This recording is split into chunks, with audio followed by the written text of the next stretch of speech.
یہ عجیب و غریب فلسفہ اماں جی کو بس اسی قدر سمجھ میں آ سکا کہ ندا کو یہ رشتہ بھی مناسب نہیں لگا۔ لیکن اگلی صبح وہ بھابھی سے کہہ رہی تھی، جب شادی نام ہی جوئے کا ہے، وہ جس بھی شخص کے ساتھ ہو، تو مشرف میں بھی بظاہر ایسی کوئی برائی تو نظر نہیں آتی۔ اچھا، وہ حیران ہوئی تھی۔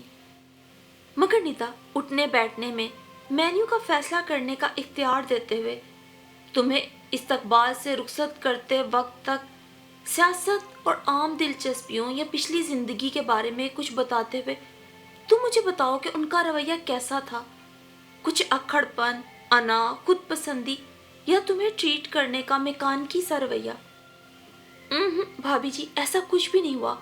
وہ مجھے نہایت اہم ہستی سمجھ رہے تھے، بہت عزت کر رہے تھے، بہت حد تک کارپوریٹ کلچر کے نمائندہ آدمی معلوم ہو رہے تھے، لباس کی شکلوں کا بڑا خیال رکھتے تھے، جبکہ آپ کو تو پتہ ہے میں کتنی لاپرواہ ہوں۔ میرا دوپٹہ سالن کی ڈش میں بھیگتے بھیگتے بچا، بلکہ مجھے احساس بھی نہیں انہوں نے ہی دلایا۔ وہ مجھے اپنے اصولوں کے آدمی معلوم ہوئے۔ کبھی کبھی سوچنے لگتی ہوں کہ شاید میرے لیے یہی رائٹ مین ہو کہ جو مجھے ڈسپلن میں لے آئیں۔ وہ اپنے پیروں کی نیل پولش کھرچنے لگی تھی۔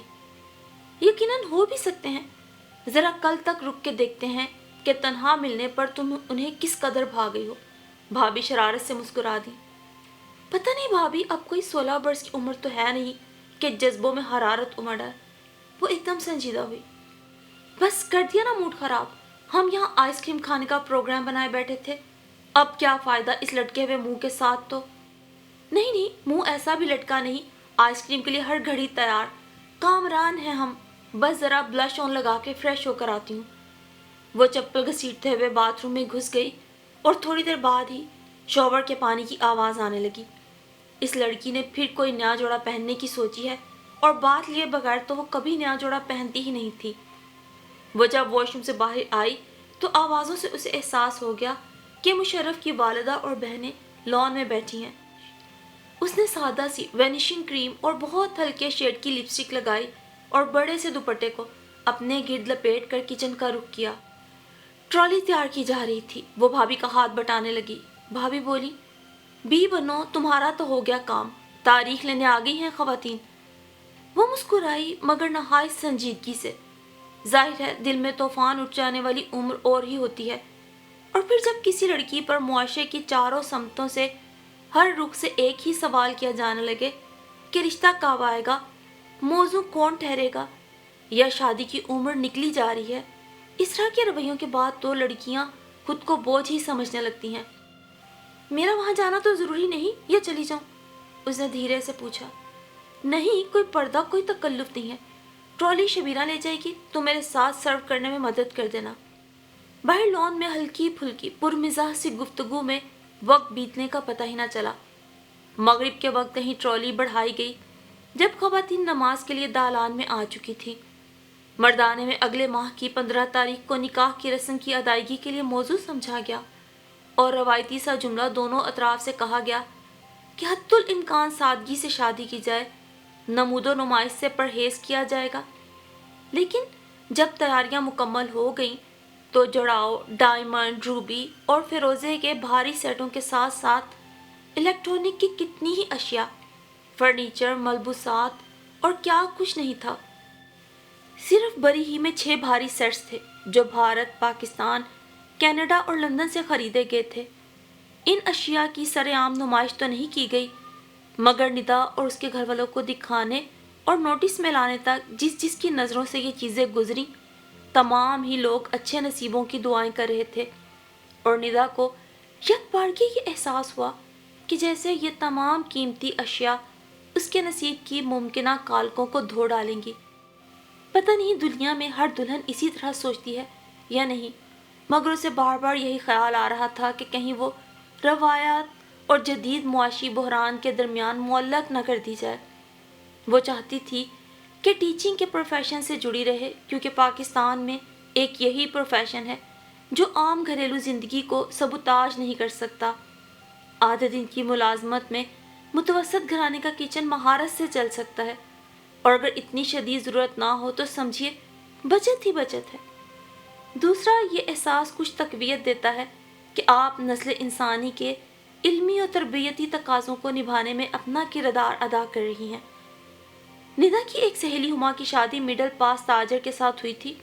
بدقسمتی سے خاندانی جھگڑوں اور جائیداد کی تقسیم میں ناانصافی کی وجہ سے اس کے شوہر کو 2 کوڑی کا کر کے رکھ دیا گیا۔ وہ خود ڈرائنگ ٹیچر تھی اور سرکاری اسکولوں میں ڈرائنگ ٹیچر کا پے اسکیل شرمندہ کرنے کے لیے کافی ہوتا ہے، لیکن ہما نے اچھے وقتوں میں بھی لگی لگائی نوکری نہیں چھوڑی تھی، اس قدر خوشحالی میں بھی معلوم نہیں کیوں، مگر وہ یہی کہتی تھی کہ نوکری عورت کے لیے ہتھیار کا کام کرتی ہے۔ اس سے نہ صرف وہ اپنی انا، خودداری اور عزت نفس کو بچا کے رکھتی ہے، بلکہ وقت پڑنے پہ خود کفیل ہونا کام آتا ہے۔ اب جب وہ مہندی اور مایوں کی تقریب میں چپ چاپ بیٹھی ہوئی تھی تو اسے مختلف سہیلیوں کے تجربات اور اپنی زندگی کے آنے والے امکانات اور خدشے ڈرا رہے تھے۔ ان دنوں اس نے پابندی سے نمازیں ادا کی اور 10 سورتیں متواتر پڑھتی رہی۔ اماں کو اب تو وہ واقعی مختلف لڑکی لگنے لگی تھی۔ انہوں نے ڈر ڈر کر توکل کا سہارا لیا اور وہ محسوس کر رہی تھی کہ ندا بھی اندر سے ڈری ہوئی ہے۔ رات کو مہندی آئی، بری کا سامان دکھایا گیا اور ڈھولکی پر پرانے گیت گائے گئے۔ اماں اسے مسکراتا دیکھ کر اس کے قریب آئیں۔ وہ سنجیدہ ہو گئی۔ اماں دیر تک اسے سینے سے لگائے رہیں۔ انہوں نے ایک مرتبہ پھر اپنی بڑی بہن کی گزری ہوئی کہانی اسے سنائی۔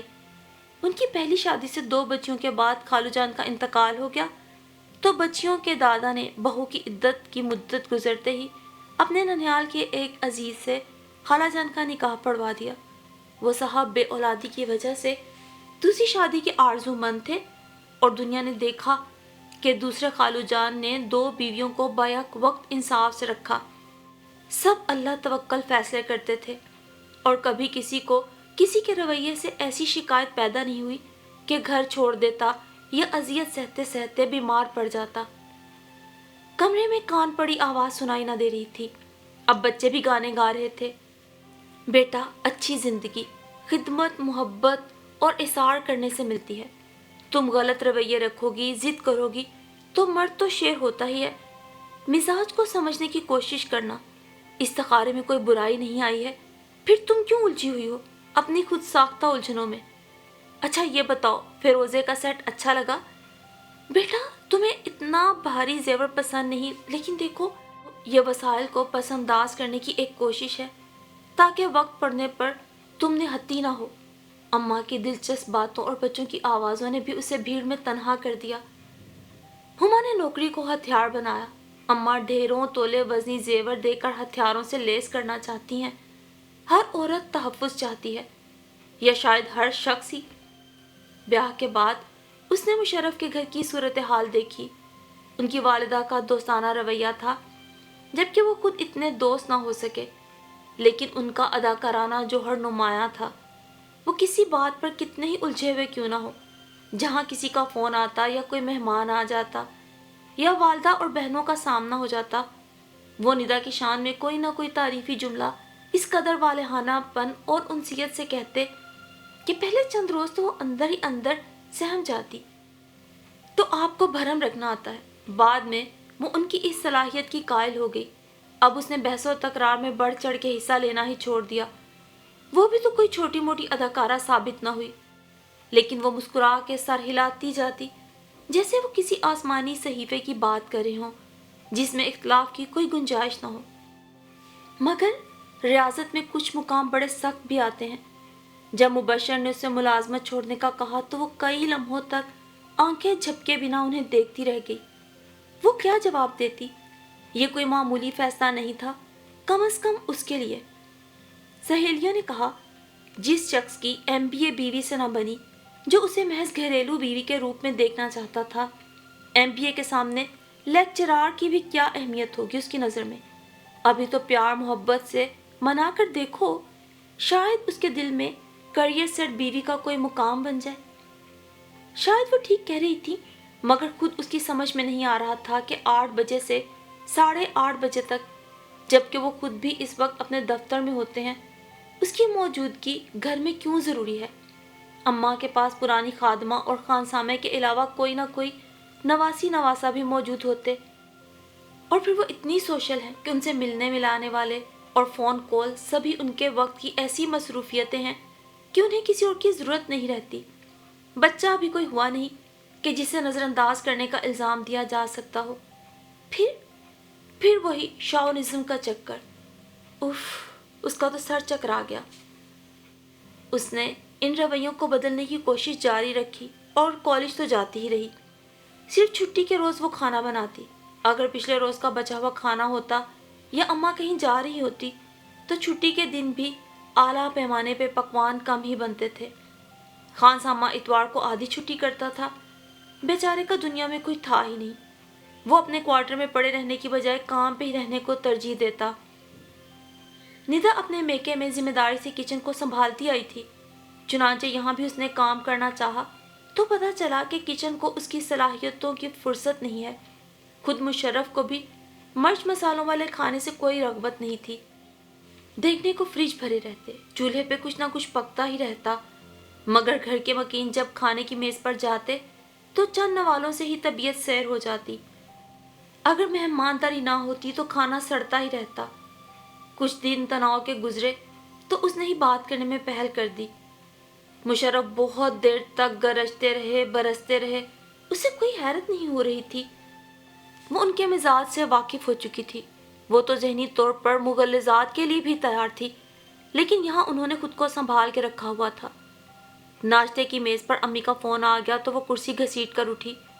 بے دھیانی میں اس کی نگاہیں ملی تو ان میں اپنے لیے موجود سختی اور نفرت دیکھ کر اس کا دل بیٹھ گیا.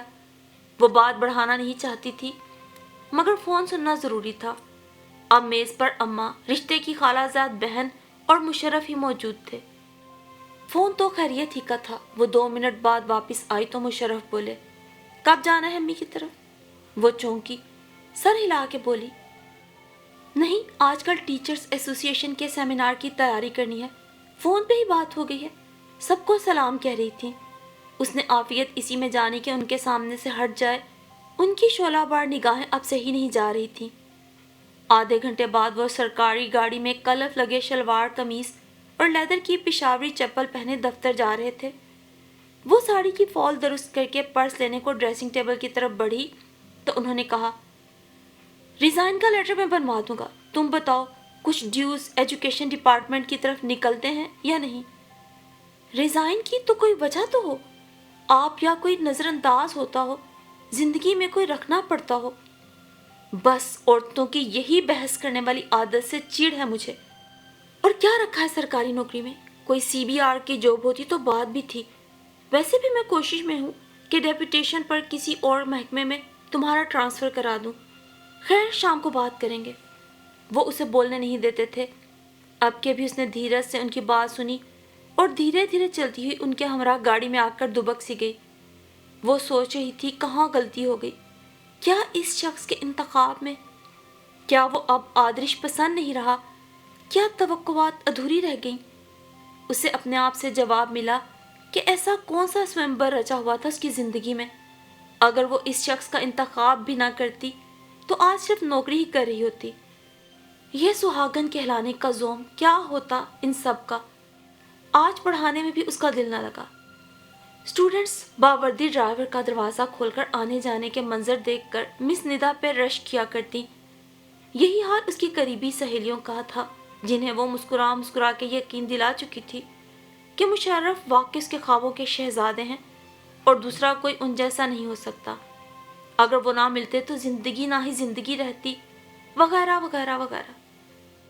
ندا کو بھی یوں لگتا کہ جیسے ملازمت ترک کرنے کے بعد اس کی حیثیت ایسے سپاہی کی ہو جائے گی جو میدان جنگ میں بغیر اسلحے کے بھیج دیا جائے.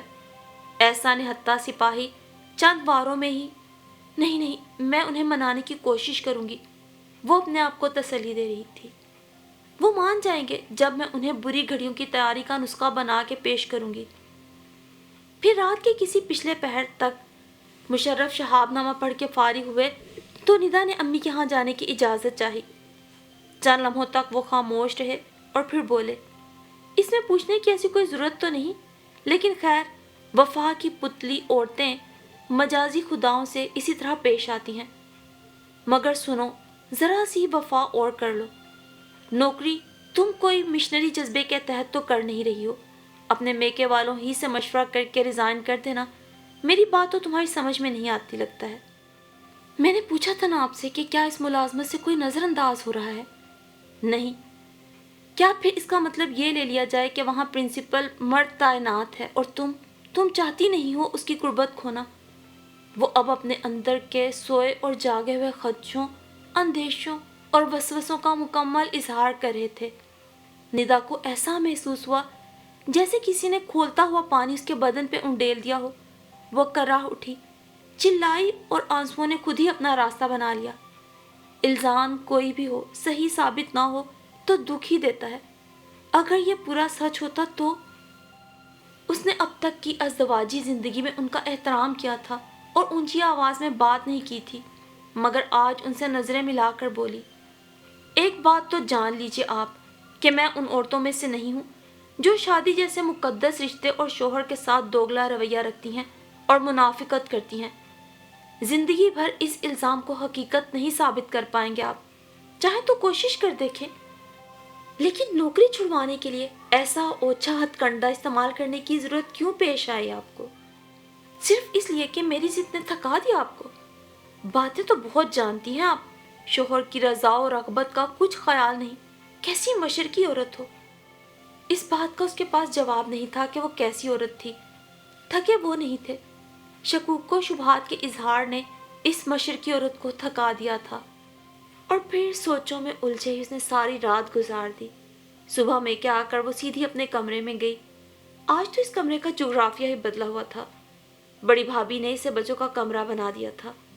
وال پیپر والٹ ڈزنی کے کریکٹر، 2 سنگل بیڈز پر بھی خوشنما پتیوں اور چلڈرن آرٹ کے نمونے سے آراستہ چادریں، شیلف میں کارٹون فلمیں، سی ڈیز اور بچوں کی کہانیوں نظموں کی کتب، اور فریموں میں ان کی سالگرہوں کی یادگار تصاویر۔ اسے یہ سب بہت اچھا لگا، مگر اب وہ کہاں جائے؟ اس نے بڑی بھابھی کے چہرے کا رنگ بدلتا ہوا محسوس کر لیا اور پھر دھیرے سے کہا، کوئی نہیں، یہ بچوں کی اولین ضرورت تھی۔ ہاں دیکھو نا، سومی اور نعمان بڑے ہو گئے ہیں، اب کہاں زیب دیتا ہے کہ وہ ہمارے کمرے میں۔ آپ صفائی کیوں پیش کر رہی ہیں بھابھی؟ اب یہ گھر آپ سب کا ہے۔ نہیں ندا، مجھے پہلے تمہارے علم میں لانا ضروری تھا، مگر دیکھو یہ کل اچانک ہی کہنے لگے، اب شرم محسوس ہوتی ہے۔ چلو اس کمرے کی سیٹنگ بدل دیتے ہیں۔ تمہارا بیڈ، شیلف اور کمپیوٹر اماں کے کمرے میں ایڈجسٹ کر دیا ہے۔ وہ چپ رہی اور خاموشی میں ہی عافیت خیال کر کے اماں والے کمرے میں آ گئی۔ اماں کا بیڈ، جائے نماز کا تخت، الماری اور ندا کا کمپیوٹر سمیت چھوٹا موٹا سامان، ایسا لگ رہا تھا دیواریں اس پر گر پڑیں گی۔ اف اللہ! کمرہ بھرتے وقت کسی حسن ترتیب، کسی تخلیقی پہلو کو نظر میں نہیں رکھا گیا تھا، صرف اور صرف نظریہ ضرورت کی تسکین کی گئی تھی۔ خیر، اس نے دھیرے سے الماری میں اپنا بیگ رکھ دیا اور تخت پر اماں کے پاس بیٹھ گئی۔ اماں ہر روز شکرانے کے کچھ نوافل ادا کیا کرتی تھی۔ انہوں نے سلام پھیر کر اس سے ہاتھ ملایا تو وہ ہولے سے مسکرا دی۔ سب ٹھیک ہے نا؟ جی، یہی سمجھیے۔ اماں کو اس کے اور مشرف کے درمیان چھڑی ہوئی سرد جنگ کا علم ہو چکا تھا۔ چائے بنواؤں یا کھانا نکلواؤں؟ اب وہ جائے نماز کا کونا پلٹ چکی تھی۔ آپ چائے لیں گی؟ میں بنا لاتی ہوں۔ اچھا، اور دیکھنا فریج میں کچھ سنیکس وغیرہ ہوں گے، اوون میں گرم کر لینا، شاید کٹلس اور پالک پنیر کے کباب ہوں گے۔ اماں نے اس کی طرف محبت بھری نگاہ سے دیکھا۔ وہ جانتی تھی کہ ندا ان دنوں جس انداز کی ٹینشن سے گزر رہی تھی وہ اپنے معمولات زندگی سے تقریباً ہٹی ہوئی تھی، اور ایسے میں وہ پہلے کھانا پینا ہی چھوڑا کرتی تھی۔ وہ اپنا دھیان بٹانا چاہتی تھی۔ کچن میں اسے بھابھی کی چھوٹی بہن سارا مل گئی۔ ادھر ادھر کی باتیں ہوتی رہیں، ساتھ ساتھ وہ چائے کا پانی بھی تیار کرنے لگی۔ سارا نے مائکرو ویو اوون آن کر رکھا تھا۔ الارم بجنے پر ڈش باہر نکالنے لگی۔ ندا نے دیکھا کہ جن سنیکس کا ذکر اماں نے اس سے کیا تھا غالباً وہی گرم ہوئے تھے۔ ایوری ڈے یہاں فریج میں ہی رکھا جاتا تھا اور ندا کو اسی خشک دودھ کی چائے پینا پسند تھی۔ اس نے ڈبہ نکالنے کے لیے فریج کھولا تو اسے سوائے پھلوں، سالنوں کی پتیلیوں یا پھر سبزیوں کے اسے کباب یا کٹلس کہیں نظر نہیں آئے تھے۔ اس نے خاموشی سے چائے بنائی اور ٹرے لے کر اماں کے کمرے میں آ گئی۔ انہوں نے پوچھا تو دھیرے سے بولی، ضرورت نہیں ہے، بے وقت کی تلی ہوئی چیزیں کھانے سے میرا وزن بڑھ جاتا ہے۔ واہ، تم کب سے ہیلتھ کانشیس ہو گئی؟ اماں کو اس پر حیرت تو ہوئی تھی، مگر وہ یہ نہ جان سکی تھی کہ اصل معاملہ کیا ہے۔ نہ ہی ان کے کمرے تک سارا اور ندا کے درمیان ہونے والی گفتگو کی آواز ہی پہنچ پائی۔ اماں خود ہی کسی بہانے سے کچن میں آئیں تو دیکھا سارا نے چاندی کا ٹی سیٹ ٹرالی کور کے ساتھ بڑے اہتمام سے ٹرالی سجائی ہوئی تھی۔ اب وہ دھیرے دھیرے دلہا بھائی صاحب کے کمرے تک جا رہی تھی۔ وہ سارا معاملہ سمجھ چکی تھی۔ انہوں نے ڈبل روٹی کے سادہ سلائس ٹوسٹر میں گرم کیے اور شامی کبابوں کے ساتھ سینڈوچز تیار کر لیے۔ ندا کھولتی ہوئی جو چائے لائی تھی، پنکھے کی ہوا میں اب وہ اس قدر گرم نہ رہی تھی، لیکن اس چائے نے لطف بہت دیا۔ کئی دنوں بعد ندا کو اپنا آپ تنہا نہ لگا اور خلا بھی محسوس نہیں ہوا، جو مشرف کی دوسری بیوی کہلا کر اس کی شخصیت کا ایک حصہ ہی بن گیا تھا۔ ماں کی اپنے آس پاس کی موجودگی بچوں کی جذباتی زندگی میں توازن لے آتی ہے، لیکن چند ساعتوں کے بعد بیہتا بچیاں منڈیروں پر دیے جلنے کے وقت آتے ہی دوبارہ تنہا ہو جاتی ہیں۔ اس سے صبر نہ ہو سکا تو عشاء کے بعد اس نے ماں کے سینے سے لگ کے مشرف کے رویے کا ذکر کر دیا۔ وہ بڑی دیر سکتے کی کیفیت میں رہی۔ ہر مرتبہ بیٹی کا تنہا گھر آنا، داماد کو خود کو سسرال کے ہر طرح کے معاملات سے الگ تھلگ کر دینا اور سب سے بڑھ کر گھریلو معاملات میں براہ راست شرکت کرتے ہوئے بیوی کی ملازمت پر مسلسل تنقید کرنا ظاہر کرتا تھا کہ وہ کسی قدر مردوں کی وہی روایتی اور مخصوص شاونزم کا اظہار کرتے ہیں، وہی مرد جو مردوں کو عورتوں پہ ہر لحاظ سے برتر سمجھتے ہیں۔ تھوڑی دیر تک وہ روتی رہی، پھر جب دیکھا کہ ندا بہت حوصلے کا مظاہرہ کر رہی ہے، دل کی بات بتاتے وہ نہیں روئی، تو انہوں نے بھی آنکھیں پوچھ ڈالی۔ ماؤں کا کلیجہ کیسا ہوتا ہے، یہ بتانے کی بات کہاں ہے۔ کہا جاتا ہے کہ جس کی بیٹی سکھی اس کو دنیا کی ہر دولت مل گئی، مگر یہاں تو الٹ ہی معاملہ چل نکلا۔ کتنی ہی دیر ندا اپنے پیروں کے ناخنوں کو دیکھتی رہی۔ سکن کلر کے کیوٹیکس جگہ جگہ سے اکھڑنے لگے۔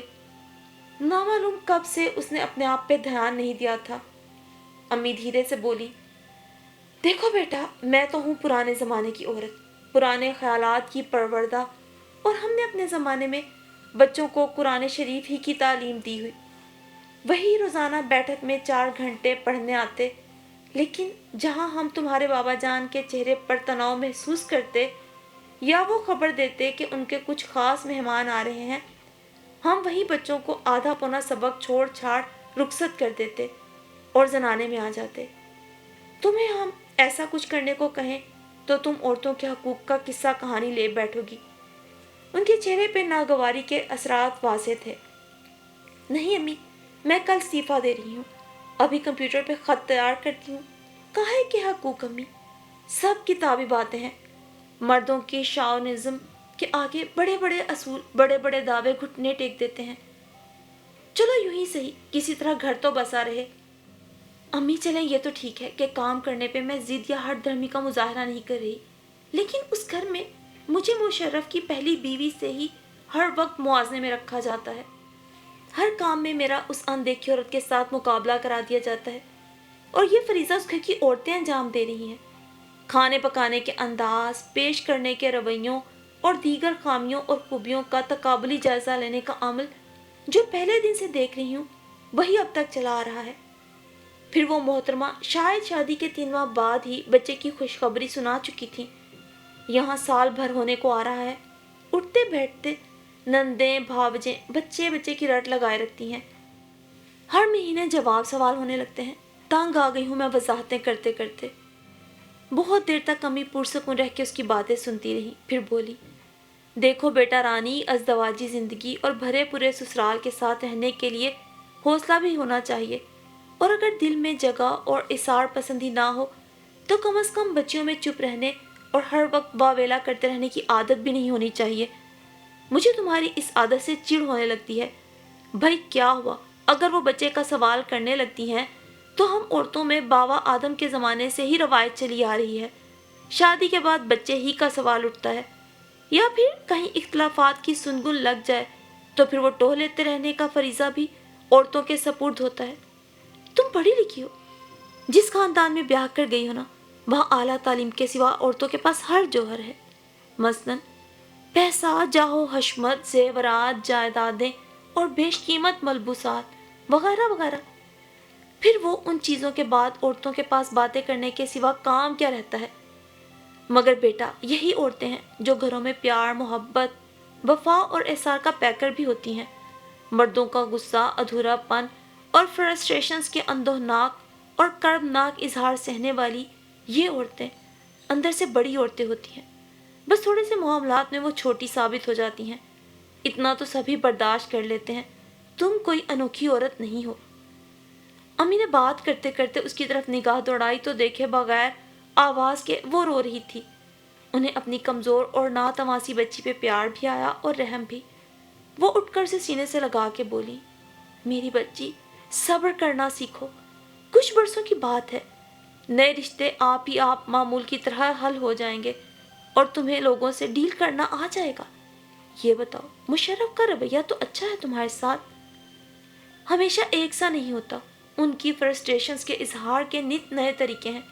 وہ صرف بچوں کا ہی سوال تو نہیں کرتے، باقی تو ذرا کسی روز زیادہ معقول کپڑے پہن لوں یا زیادہ زیور کوئی بن ٹھن لوں تو میری پچھلی زندگی کے کچے چھٹے جاننے کی کوشش کرتے ہیں۔